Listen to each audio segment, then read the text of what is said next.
ناديga Sportiska iyo isdhaxgalka gobolka Overostresh qaasatan caasimadan Linis ayaa maanta anba qaaday inuu dib loo furo ciyaarihii xagaaga ka soo alaaba la dheeli jiray xilliyada xagaaga waxaana kulanka ugu horeeyay ee maantay si wacan waliba ay ugu soo dhaweeyeen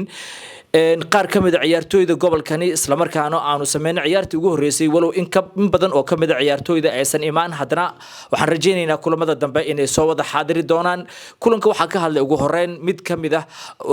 saaxiibada Sportiska ee gobolkan waa culaad ayaa ugu horeyntii ka hadlay sidoo kaleetana waxa ka bismillaahir rahmaanir rahiim maanta waxaan soo dhaweyn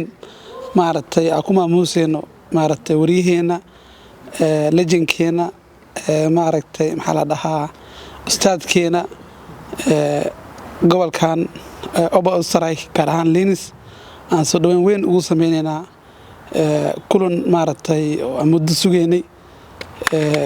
صلابشي سفر كا قبل كا مارت نيروبي مركو حلينا هاي صدواو لجنكا وبهنين ومجال سجيني ومارت حلينا هاي صدواو السلام عليكم ورحمة الله وبركاته الله صدوا هذا يا السلام عليكم وسو dhaweynayna wariye Indos oo safar noo maqnaay oo aaday magaalada Mombasa iyo Nairobi kulan oo weyn maanta ku soo dhaweynayna kooxdeedana waxa rajaynaynaa in maanta asaga ka badi doono sidaas rajaynaynaa waxa soo dhaweynayna macalinkeena marna ustaadkeena marna wariyaheena gudoomiyaheena marna ah Indos waxa leenahay soo dhawow galabtan waxa rajaynaynaa in aan ka guushana raacdo waa maasintiin dhamaan mataqaana waxaan idinkaga mahad celinayaa sida waqtiga u ilaaliseen sida garoonka u timaadeen